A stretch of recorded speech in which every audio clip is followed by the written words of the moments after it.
so the next one is actually go diving. This is the process of diving. I'm going to be bouncing back and forth between science and practical. And so if I lose anybody, just stop me and raise your hand and re-ask a question, okay? So we've already done our goals. We did that before we ever got the vortex. We got the vortex and we geared up, right? Now we're ready to dive. That's kind of where we're at, so go ahead and click. The very first thing you're going to do is get your gear on. Well, go back a little. Listen to the site activity and the briefing. We did that during the gear phase. Put your gear on and do a basic function check. I do a head-to-toe exam. If you like to be backwards, you can do a toe-to-head exam. But make sure you have your gear. Do you have your mask? Do you have your snorkel? Do you have your regulator?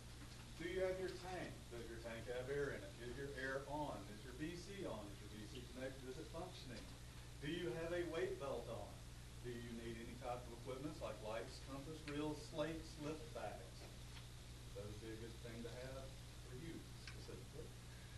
Do you have a wetsuit on? Do you have your boots on? Do you have your fins on? Are your fins connected? Are the straps good? If you can say yes to all this, you've done the gear on portion. Then you go to the entry port with your buddy and do the same check for your buddy. Once you have a mask on, it's hard to see down. And so that's why you do a buddy check. Your buddy might have a strap that's not buckled right, or a shoulder strap that's not connected. Be a good buddy, help them out. It helps you get in the water, right? Next. The next part is observe. Before you enter into the water, there's a series of things you have to check. On the surface, is there a current? How would you know if there's a current? Vortex will have a few currents, but nothing really to write home about. But off of a boat, how would you know to spot for a current? No idea?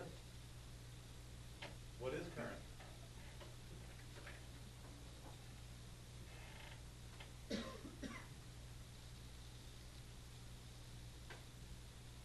That's your basic boat, right?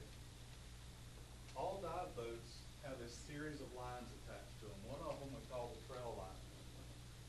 If you are already sat down and suited up, watch when they throw the trail line in. It's just a rope about 200 feet long with a ball on the end of it. Boat bumper, exercise ball, whatever you want to call it. And always watch. When they throw it in, did it drop or did it shoot back real fast? If it shoots back real fast, we're in current. It tells me how I'm going to make my entry. If the dive master is sitting there trying to kick it away from the boat, they might not have any current. I can be a little bit more relaxed getting in. With vortex, they have designed it to where you're not going into the current of the actual cave system. And so we're not going to be too worried about that. We'll probably play in and out of it a little bit. Are there any waves? When you're diving off of a boat, how big of waves do you think it's safe to dive in? Any idea? You're getting on and off of a boat. What would a 1 foot wave look like? How tall is your head? From here to here. 10 inches? 12 inches? 1 foot maybe? Ish. So 1 foot wave would be a wave that could actually cover your head. 2 foot wave, here. 3 foot wave would be somewhere about here. Think about trying to jump into the water off of the back of the boat in a 3 foot wave. For new divers, I suggest never diving beyond 3 feet of waves. You also need to worry about the intervals, things like that. But in the beginning, 3 foot waves promote seasickness, and it's really hard to get on and off the boat. Now, once you become more advanced, you got your gear where you know it, you learn how to time the diving board effect off the back of the boat, you can get a little more courageous. Does that sound like a good rule of thumb? Vortex, we shouldn't have waves. And the very last thing you and your buddy should discuss is this dive a go or no go? Who has the ultimate authority on who is going to dive and who not? Is it me? Me? You do. Okay? Don't let somebody talk you into a dive that you don't want to go I will ask you if you're sure. Anybody in my crew will say, are you sure you don't want to dive? There will come a point where you say, no, I'm not diving. We stop. You won't get certified. But I'm not going to talk you into doing something you don't want to do. Does that sound kind of smart? This should be the rest of your time. I'm going to tell you a little story. I'll try to keep it quick. But I just went for my Tech 60 instructor course. That's 200 feet. I had 2 bottles hanging off of me. It was 40 degrees. I was becoming an instructor in it. We get to the last dive. I'm cold. My gear didn't go well. My equipment failed. And I had a computer go out at 200 feet. My instructor looks at me and goes, what do you think? I said, I think I'm going to come back another day. I had to call a dive that I paid for. You have to have that ability. You have to know when enough's enough. I didn't get certified. I got my Tech 50 certification, but not my instructor. I'll get it in May. But you have to know. And so it's up to you. Does that make sense to all of y'all? I can't say that enough. All right. Then once you've checked your surface conditions, you need to know entry types. What way did you go into the springs? Just to walk in? So you went off, and so you're able to do a giant stride off the dock. Giant stride's going to be kind of your normal. We'll get into the pool doing a giant stride. It usually means you have a real easy open access, and you know the depth of the water you're about to get into. How about if you did a giant stride, which is just basically stepping forward, and you didn't know what was beneath you? What could happen? Yeah, I saw a guy do it in the Sister Springs up in Crystal River. It was 4 feet deep.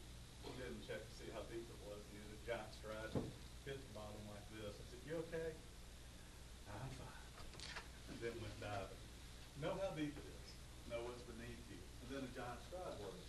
What other entries do y'all know about? How about the cool ones you see on TV? It makes great pictures. Back roll off a little boat. That's one where the diver just kind of throws himself and the fins go over his head. That one's for unstable entry points. If you're on a little boat, something that's moving around, a boat that doesn't have perfect access to the water, you just do a back roll. Only secret is keep your chin tucked. If not, you meet the back of the tank. It's right in the back of your head. It's delightful. There's forward rolls. We do those at the Georgia Aquarium, where you're sitting basically at the water height. I mean, the water's at your knees. Just tuck the chin and roll forward. A lot of different entries, but always you and your buddy discuss which one's best for you for that dive. Sound good? Excellent. We're getting good at this, Dave. Coordination down every time. Let's talk a little bit before we actually go underwater about water. Somebody tell me something about air. Got my slides back. Water's next. Things we need to know about air before we go diving. How much you have. How about what's in it? What would you be breathing in your tank? What's that? And a bunch of other junk, but primarily nitrogen and oxygen, right? How much oxygen? Come on, my biology students. Oh, good. What percentage Now of we're the air in is class, nitrogen? aren't we? What percentage is oxygen? What? 21. 20.9, but let's round it up to 21 because I hate points. How much nitrogen? 79 if we're going to round. It's actually 78.08, and then 1.1 is other related gases like argon, or if you're at my house with my boys, methane. But it's just a hodgepodge. What we're concerned with is there is metabolic gases, oxygen is the only one, and there's inert gases, and that's nitrogen and all the others. We need to know what's in our tank at all times. Y'all will be diving air, this good old air. However, if you're using my tanks, which you will be, you might want to confirm that there's air. My tanks might have nitrox in them. They might have trimix. They might have a normox mix, which means you can't breathe it on the surface. So always know what's in your tank, and if you don't know, ask. Okay? Air is compressible, correct? Yeah. That's how we get 80 cubic feet of air into a little bitty cylinder. What's 80 cubic feet of air look like?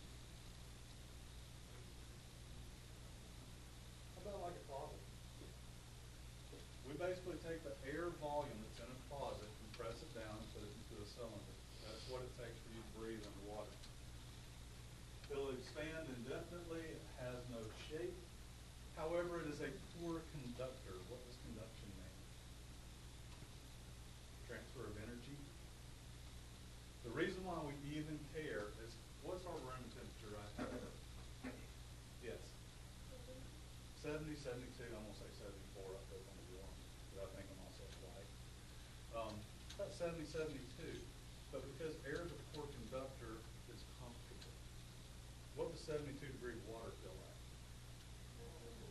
Feels like an ice bath. Next click.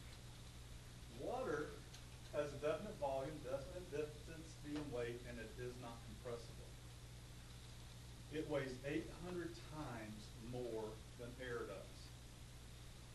It also is an excellent conductor. That's why you get cold water.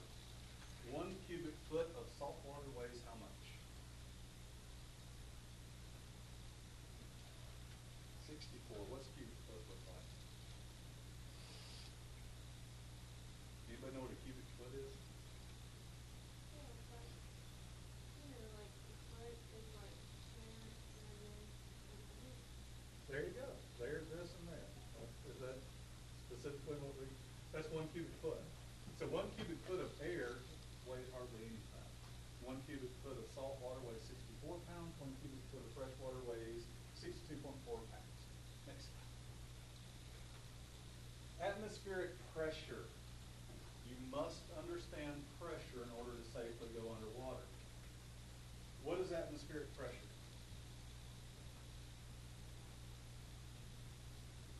Any idea?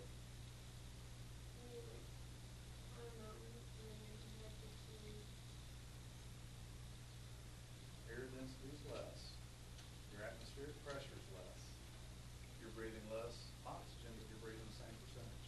And so y'all are both, between the two of you, correct. What an atmosphere is a measurement of weight. You hear about atmospheric pressure all the time. Nobody ever explains what it is. If I took a 1-inch column at sea level and it went to outer space, 1-inch column, right? That 1-inch column would weigh 14.7 psi. It is called 1 atmosphere of air. How much do you think 1 atmosphere of feathers weighs? It'd still be 14.7 psi. Atmosphere is actually a measurement of weight. How much is 1 atmosphere of lead? 14.7 psi. Any of y'all know the stone measurement in Great Britain, where people are measured in stones? There's a lot of different ways to say weight. There's grams, there's weight, there's atmosphere, there's stones, there's kilograms. But just understand what we're talking about is a 1-inch column of air that weighs 14.7 psi. Let's say 15 pounds. Click. Oh, go back. All right. So we've got that. All right. I just want to make sure. I hadn't used this slide in like 8 years. Click. Maybe 6. All right. As we begin to descend, we did the go. As we begin to descend, we have to worry about proper weighting. We have to worry about a rendezvous point. You and your buddy should be meeting an instructor or a dive master at a specific location. Off of a boat, it's 15 feet underwater. At vortex, will be on the surface in a group before we descend. You are not to descend until we go down in a group. Probably click through a lot of these real quick. We're about to go over Boyle's law, the effects of the descent. But first, we need to talk about buoyancy. In order to go underwater, you have to be able to do what? To what? To go under? To be able to sink. But to be able to stay on the surface until we're ready to sink, you have to be able to float.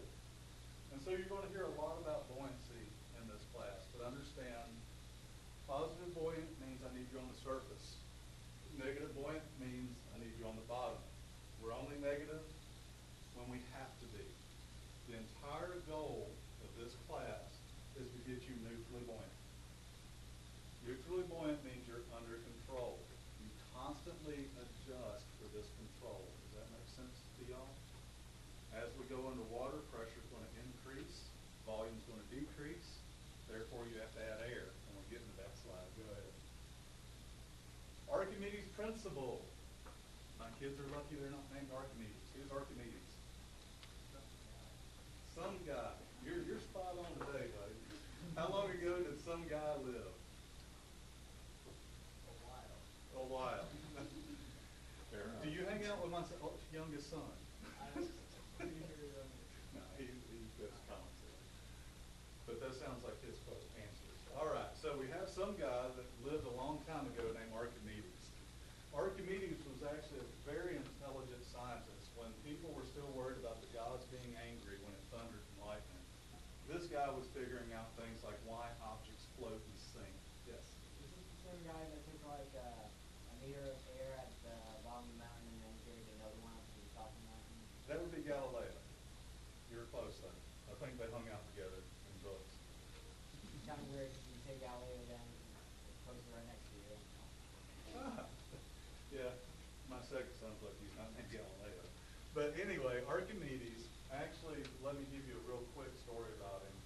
He was the local smart guy. The king had a crown made of gold. The king knew that he had been ripped off. He goes to Archimedes and goes, all right, smart guy, here's my crown. I'm pretty positive that they put lead in it. I need you to prove it. That way I can kill this goldsmith. Archimedes goes, well, that's impossible without destroying it. I can smelt it and we can see the separation. He goes, no, I kind of like it. I'm going to keep it. So you can't destroy it. I can't figure this out. He goes, well, you will, or you die instead of goldsmith. Well, a little pressure, not bad. So he's about to take a bath. He fills the bathtub up, it overfills, but it's perfectly flat on the top. Legend has it that when Archimedes lowered himself in the bathtub and it spilled over, he had this huge thrust of knowledge. Supposedly he ran straight to the king, completely butt naked, yelling, Eureka, I have it. He figured out that an object is buoyed up directly proportional to the fluid it displaces. Big words for, let's get back to that cubic foot. In salt water, if an object weighs 65 pounds per cubic foot, it's going to what? If salt water weighs 64, and the object weighs 65, is displacing 1 cubic foot, it will sink. It will weigh 1 pound wet weight underwater. Because of Archimedes buoying up, it's only 1 pound negative, but it will still sink. If an object displaces less weight than the cubic foot of water, it floats. That's how come a battleship floats, but a 1 pound weight sinks. It's all displacement. This will be a game that we play the entire time we dive. Buoyancy control is probably the most difficult thing to figure out is how much weight to wear versus how much air to put in your BC versus you'll have a wetsuit on, it displaces more water. All these things change the factors of buoyancy. Boyle's law simply states that as pressure increases, density decreases. Right? What type of pressure do we have when we're diving? Well, that's something we already talked about, atmospheric pressure, right? We have the weight of water plus the weight of air pressing down on us as we go underwater. Because water is not compressible, that weight will become more as we go under. Air is compressible. Air spaces will begin to shrink. The air in your BCD will actually shrink as we go under, right? Little boils. How about the bubbles in your wetsuit? They're made of little bitty bubbles. Are they going to compress? So a 5 mil wetsuit on the surface becomes a 2.5 mil wetsuit at 30 feet. It compresses. As it compresses, Archimedes' law says you have to displace water. As it compresses, are you displacing more or less water? Less. You're getting smaller. So what's going to happen is you're going to begin to sink more. You'll find in diving, as we go under, you add air. As you come up, inverse of Archimedes or Boyle's starts to happen, and you start to expand. Does that make sense to y'all? It's actually really important. But probably have to click a few times. We'll see something going on there. back to our atmospheres. 1 atmosphere of air weighs how much? 14.7. Let's call it 15. Can we agree on 15? I hate decimal points. How far underwater in salt water do you think you have to go before the column of water would weigh the same as an atmosphere? Anybody's a math whiz, you can take that 64 pounds per cubic inch, convert it over to 12 cubic inches, 140 cubic inches, and the whole thing, figure out how much that weighs, and that's one way to do it, or you can just listen. At 33 feet in salt water, that 1-inch column weighs 15 psi. So how many atmospheres of pressure are you under at 33 feet? That's the psi. But you're at 1 atmosphere of pressure up here. We went 33 feet underwater, which weighed 15 psi. So we're at 2 atmospheres, aren't we? You have your air and your water, 2 atmospheres of pressure. And it's just weight. It is just physically a weight. If I handed you 15 pounds, and then handed you 15 pounds, you'd have 2 atmospheres of pressure worth of weight, wouldn't you? All right? Next slide. This is consistent because air is, or water is not compressible. Keep going, Dave. I'm going to try to keep them awake. I know it's been long. When we start talking about this, if I'm just talking about water, I need to know the gauge pressure of water. That's what your pressure gauge reads. But if we're doing any math, such as the exam you're about to take, you have to consider the air, so that'd be 2 atmospheres of pressure. Jaden just click through. Anybody got any questions on atmospheres? How deep is 1 atmosphere of water? And salt, 34 and fresh. Why is there a difference? Because there's salt in it. Good job. We're getting there. All right, keep going. Absolute pressure, you add both. Why do we care? Because as we go underwater, go ahead and click. Pressure is going to increase on air spaces. What are our air spaces we're concerned with? You can go ahead and just click through. What air spaces are we worried about? BC, wetsuit. How about lungs and sinuses? What's going on physically in your body as you go under is the same thing that's going on with the equipment on your back. At 33 feet, you're at double the pressure. You're at 2 atmospheres. Volume is half. It's cut in half. You still have 2 atmospheres, so you have double the amount of pressure, but it's in half the space. Everybody with me on that? We didn't take any out, we just compressed it. Your gear is designed to give you 1 full breath of air, right? So your lungs are full, they're not half. So what's going on? You have double the amount of air. My number 2 rule was swim everywhere you go. My number 3 rule is never, ever, ever hold your breath on scuba. It's because even at the bottom of the pool, you have more air than is humanly possible than on the surface. If you held your breath and shot to the surface, you would burst your lungs. That is the greatest danger you're going to be in through this entire class, is holding your breath and going to the surface. I told you that's the only time me and my staff will hold you underwater. Right? Never, ever hold your breath on scuba, number 3 rule. Everybody agree? All right, go ahead and play. Hey, what was number 1? I hadn't said it yet. Somebody eventually would ask. Yeah, somewhere we do that. That's number 2. That's number 2. Style your plan, plan your diet. That's what this whole day is about. Good job. You were going to get there. There's actually a 4th one too. That's what I'll talk about at the end. All right, so as we go underwater, this is just representation. Just go ahead and click through quickly. While you're diving on scuba, you'll get a full lung of air, but at 99 feet, you'll have 4 times the amount of air than you would at the surface. As you come up, as long as you're breathing, all's normal. But if you held your breath because of the differential of pressure beginning to become less, it would burst your lungs. So while we're diving, we're constantly worried about our weight because our volume's changing and it depends on what water we're in. thing we're worried about, because of Boyle's law, it squeezes. How many of y'all have swam to the bottom of a pool and your ears hurt? You. Did you know how to fix it? You held your nose and blew out. What did you do? What did that do? Go back one. It equalized the pressure. There was a greater pressure on the inside than there was the outside, or actually the other way around. There's greater pressure on the outside than the inside, and by holding your nose and blowing, you actually change the pressure to be equal. As you descend in diving, if you feel any discomfort in your ears, I need you to hold your nose and blow and equalize your ears. If they will not equalize, go up just a little bit. Not a lot, just a little bit, and try it again. Use a rope. Uh-oh. I see somebody that's had this problem. So I have a big problem equalizing my ears. So you have to go slow. Yes, very slow. Yeah, it doesn't mean it's impossible. You just No. gotta go slow. First one in the water trying to equalize. Yeah, so I whole can way, get whole around everybody way. else.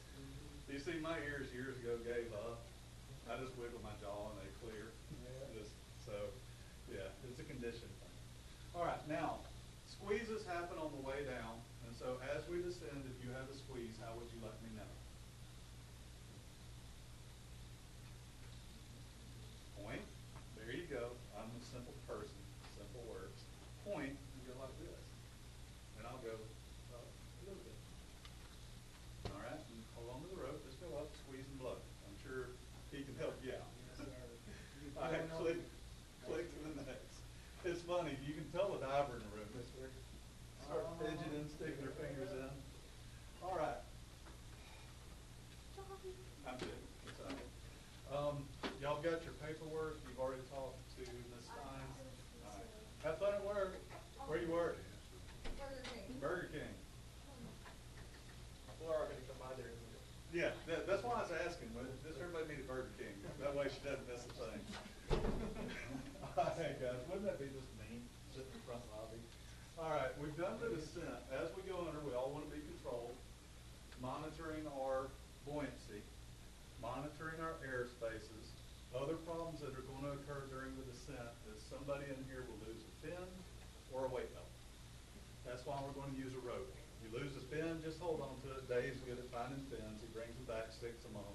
It's almost full service. Weight belt's a little more difficult, but it is doable. Once you get to the bottom, you need to investigate. We did the conditions on the top, then you do conditions on the bottom. Can they be different? Dave, Jeanette did a dive 2-3 weeks ago. Surface current was about 3 knots. You cannot swim in 3 knots. Bottom current was a little under a knot. It's diveable. They can be different. And so you always want to check your conditions at the bottom. Is it good? Can I see? Vortex, can I see, will be a question that we constantly are asking. And so we're going to investigate that. You also want to investigate, go ahead and click. You want to investigate your depth. Can you tell me your depth in atmospheres? Yes. If we went to 33 feet deep, how many atmospheres are you? 2. How about 66 feet? 3. It's that simple. And so just tell me in atmospheres how deep we are. Other things that are going to be affected, however, while we're investigating is our eyesight. You'll actually like it. It magnifies by 1/3. Some books say 1/4, some books say 1/3. Let's just say more. Objects will appear closer and bigger underwater. Anybody seen a shark over there in the peanut gallery? Keep looking for me. Bring me to a shark. I was about to say, what's the biggest shark you've seen? Everybody says, oh, it's an 8-foot reef shark. Reef sharks grow to about 5 feet. Something about that 1/3. Biggest barracuda. What's the biggest barracuda you've seen, Dave? 5.5 feet. Ah, you know the answer. Most people, oh, it was an 8-foot barracuda on my safety stop. World record barracuda is 5.5 feet. That's in the record books, guys. It's not because people lie. They do exaggerate, but it's because they think that it's a 1/3 larger, and it's hard to gauge. Reason why I tell you this is when you're trying to reach your dive buddy, and you might be a little nervous, and you reach out, and there. It promotes a small panic. Understand that you think they're closer than they are. So just swim with your hand until you bump into it. Okay? So those are things that are going to affect. Other things, hearing. Sound travels 4 times faster. Part of our recall in our emergency plan is banging on a ladder. If I bang on a ladder, it can be heard for about a half a mile underwater. It just travels faster. However, you cannot use directions. Hearing is not a direction. A boat, you can tell if it's near or far, but you cannot get a gauge on how far or how near. Let's see. Hold on, go back one more. And then heat loss. You will lose heat 25 times faster in water. You will get cold even in the pool. The pool's going to be 76 to 78 degrees. You're going to get cold just because of heat loss. But, all right, then V, voyage. If you remember your voyages, this would be Henry's law. We've already talked about Boyle's. We actually hinted on Dalton's. That's our 20 and 78. Henry's, as we dive, we're absorbing nitrogen, right? Do you have more nitrogen at depth than you would on the surface? Yeah, if we're at 33 feet, how much more nitrogen? 2 times? 2 atmospheres? Ringing a bell? Henry's just says that you're going to in-gas and off-gas, and it takes 24 hours to do so. So any dives we make within 24 hours is considered a repetitive dive. It's because you're absorbing more gas. Did anybody get confused in this part in the books? You did. Well, tell me what confused you.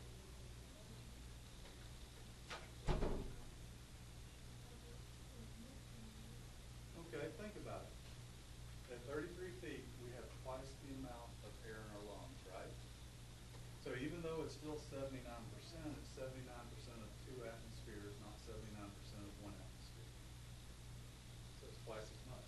Would you rather have half of 1 apple pie or half of 2 apple pies? Well, what type of pie do you like? Pizza?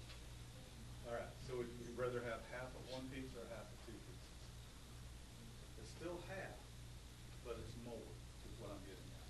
And that's how this nitrogen works, is you have more nitrogen available underwater, and your body's going to absorb it. It takes 24 hours for the exchange process to happen, okay? And that's why we have to use the dive tables in order to determine how long we can dive. Next. End of dive, which means we're close to end of lecture. At the end of the dive, do you have more nitrogen in your bloodstream than you did at the beginning of the dive? Yeah, Henry's law says we're going to absorb it till it's equal. As we go up, we have more air in our lungs, correct? And so do you need to think about the nitrogen in your bloodstream plus the air in your lungs as you go up? How fast do we go up?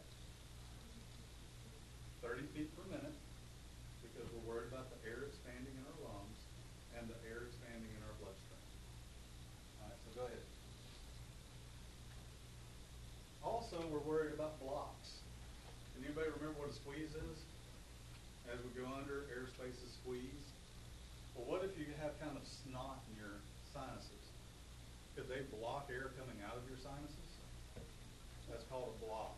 You can also get blocks in your ears. If your ears hurt on the way up, go back under. If you get out of the water and you feel like somebody's running an ice pit through your forehead, that's called a block. It's the only injury I'm going to ask you to go back into the water on, okay? What we're going to do is recompress that block, and then we're going to release it slowly. If we don't have access to going back in, it's just going to hurt a while. You're not in imminent danger. Eventually it will release. It will be a glorious event, and you will be very happy when it does. But understand blocks, you can go back in. The very last thing, and this is probably the most important before we get on to the exam. Aren't y'all happy? That's on a Sunday. Is record your dive information. How deep, how long, what you had on, who you were with, any information that you will need in the future for your dive. Does that sound like good information? Everybody here have a cell phone? I'm sure the teachers will like this part. We will not be using paper logbooks. We will be using Ray's app on phone. It's 100% digital log, but it must be filled out completely before you get your certification. Everybody understand that? All right. Click. All right, we went over, go ahead and click one more time. Long-range planning. We went over how to set up. I know it's been a long day. And actually the dive science is behind the dive. 4 things to remember. Plan your dive, dive your plan. Swim everywhere you go and never hold your breath. The 4th rule is when anything gets a little more than you can comprehend, I want you to put your hat on. You stop in scuba, you halt. You assess what's bothering you, and then you take action. Your first reaction is going to be shoot to the surface. That's the worst reaction. Halt, assess, take action. You remember these 4 rules, and that's the 2-hour lecture we just went through, believe it or not. What questions do I have now? Everybody ready? All right, take 5 minutes and we'll come back and try to get this exam done. Yes? Huh? Yeah. 33 atmospheric pressures, percentages. Plus you got U.S. test prep questions.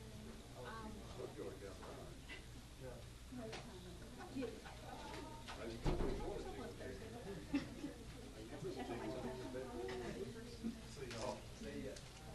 Good night, Woody. I don't be that hard on her. Okay, that's right. About that, yeah.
Yeah, probably down the